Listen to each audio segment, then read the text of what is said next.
Hello दोस्तों, स्वागत है आप सभी का एक्टिवाइज डाइटन में एक बार फिर से।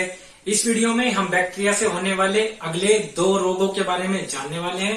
पीछे हम 8 रोगों के बारे में जान चुके हैं। 4 वीडियो में 8 रोग हो चुके हैं। 2 रोगों करके मैंने आपको समझाए हैं। आज हम इस वीडियो में दो रोग जो और होने वाले हैं बैक्टीरिया से, उनके बारे में जानेंगे। वो किससे होते हैं और उनमें क्या होता है, उनसे बनने वाले क्वेश्चंस क्या होते हैं। पहला है सिफिलिस। सिफिलिस और गोनोरिया। पहला नाम है सिफिलिस और दूसरा नाम है गोनोरिया। पहली वाली वीडियो में जो बैक्टीरिया यानी कि जीवाणु की सबसे पहली वीडियो मैंने डाली हुई है, उसमें मैंने सारे के सारे जितने भी जीवाणु से होने वाले रोग हैं वो समझाए थे कि क्या क्या नाम होते हैं। वो मैंने बताने की कोशिश की थी। फिर मैंने 2 करके हर एक रोग को समझाने की कोशिश की है। वो किससे होता है, उसका रोगजनक क्या होता है, पैथोजन बोलते हैं उसको, और उसका वेक्टर क्या होता है यानी कि वाहक क्या होता है।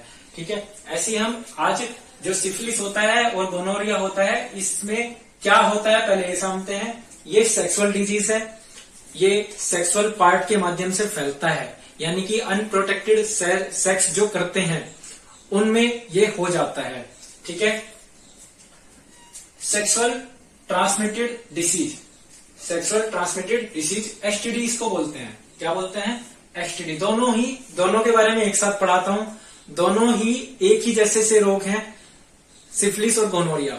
ठीक है, सबसे पहला आपको पता लगा कि ये एसटीडी होता है, यानी कि सेक्सुअल ट्रांसमिटेड डिसीज होता है। सेक्सुअल पार्ट के माध्यम से फैलता है। कौन? सिफिलिस। पैथोजन इसका क्या है, यानी कि कौन फैलाता है? Treponema palladium bacteria. ठीक है, ट्रेपोनेमा पैलिडियम बैक्टीरिया इसको फैलाता है। किसको? सिफिलिस को। सिफिलिस को कौन फैला रहा है? Treponema palladium bacteria. अब इधर आ जाते हैं, गोनोरिया को कौन फैला रहा है? गोनोरिया कौन फैला रहा है भाई? ये क्या लिखा हुआ है? नेशेरिया गोनोरिया बैक्टीरिया। ठीक है, ये आप नोट कर लीजिए। दोनों के पैथोजन का नाम यानी कि कौन फैला रहा है उसके नाम आपको याद होने चाहिए। आगे चलते हैं। ये फैलता किससे है? ये माउथ से भी हो सकता है और जेनिटल पार्ट जो कि हमारे जननांग होते हैं उनसे ये फैलता है। कैसे फैलता है? जननांगों में क्या होता है? दर्द रहित घाव हो जाता है। पहचान क्या है? जननांग जो होंगे उनमें दर्द नहीं होगा लेकिन घाव हो जाएंगे अंदर। ठीक है, और घाव हो जाने के बाद त्वचा पर क्या हो जाएगा? लाल लाल चकत्ते पड़ जाएंगे। अगर इसकी पहचान करनी है तो इसमें होता है घाव। किसमें? सिफिलिस में। दर्द रहित घाव यानी कि बिना दर्द वाले घाव हो जाते हैं। अगर हम गोनोरिया की बात करें तो गोनोरिया में क्या होता है?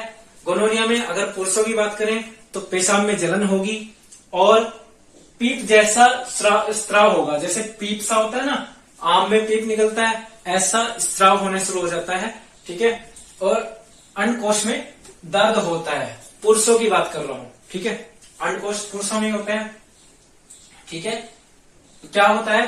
पेशाब करते हुए जलन, पीप जैसा स्त्राव होगा और अंडकोश में दर्द होगा। अगर हम स्त्रियों में बात करते हैं तो उनमें भी दर्द होता है, लेकिन अगर उनमें और पुरुषों में इसका इलाज देर तक ना किया जाए, काफी लंबे समय तक ना किया जाए, तो स्त्रियों में क्या हो जाता है? बांझपन हो जाता है। क्या हो जाता है? बांझपन, जिससे वो मां नहीं बन पाती, बच्चा नहीं बता पाती, यानी कि बच्चा पैदा नहीं कर पाते हो। ठीक है, तो ये होता कैसे है?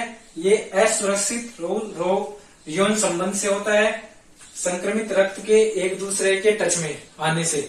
जैसे एड्स होता है, कुछ वैसी ही कहानी है। मां से शिशु में भी ट्रांसफर हो जाता है। ठीक है, मां को अगर हो गया है तो शिशु में भी ट्रांसफर हो जाता है, खासकर ये। ठीक है, इतनी बात समझ में आई। एसटीडी रोग आपको दोनों पता लग गए कि सिफिलिस और गोनोरिया क्या कैसे रोग हैं। एसटीडी रोग होते हैं। एसटीडी का full form sexual transmitted disease होता है। दोनों के पैथोजन आपको पता लग गए कि इनके फैलाने वाले बैक्टीरिया कौन से होते हैं।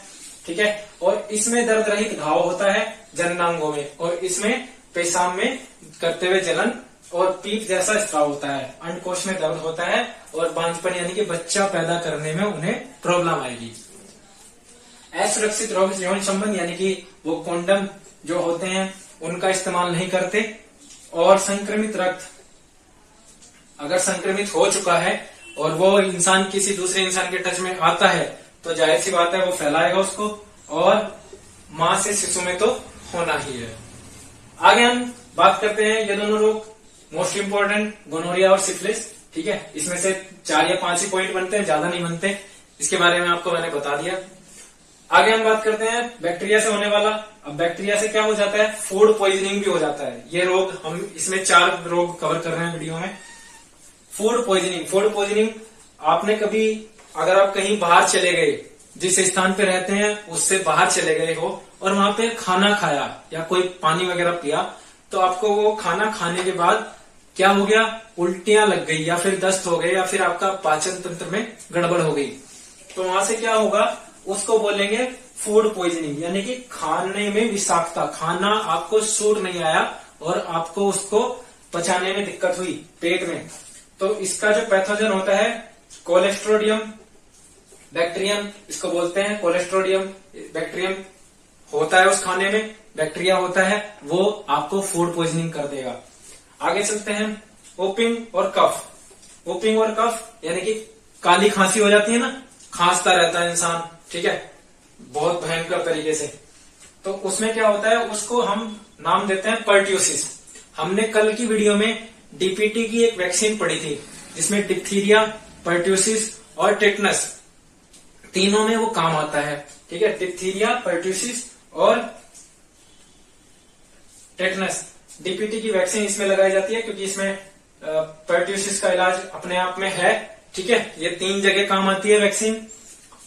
कौन फैलाता है, पैथोजन कौन है, बार्डीटेला पर्ट्यूसिस, बार्डीटेला पर्ट्यूसिस इसमें पैथोजन होता है। बार्डीटेला पर्ट्यूसिस अलग से पूछता है, हर एक लाइन आपको क्वेश्चन के रूप में मिलेगी। फूड पॉइजनिंग किसके कारण होता है, ऐसे इसका जो रोगजनक होता है वो कौन है, पैथोजन। ठीक है, ऐसे ही काली खांसी या पर्ट्यूसिस का रोगजनक या पैथोजन कौन है, बार्डीटेला पर्ट्यूसिस। ठीक है, इसी प्रकार से आपका ये नाम इंपॉर्टेंट हो जाएगा।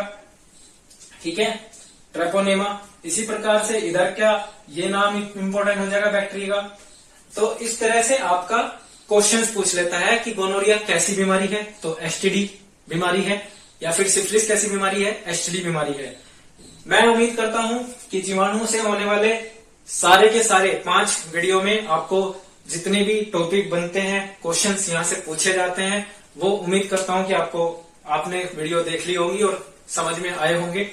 कोई भी आपका क्वेश्चन बनता है तो कमेंट करिए, मैं उत्तर देने की उम्मीद पूरी कोशिश करूंगा। ठीक है, और वीडियो अगर समझ में आई हो, लाइक करें, शेयर करें, सब्सक्राइब करें और बने रहे चैनल के साथ।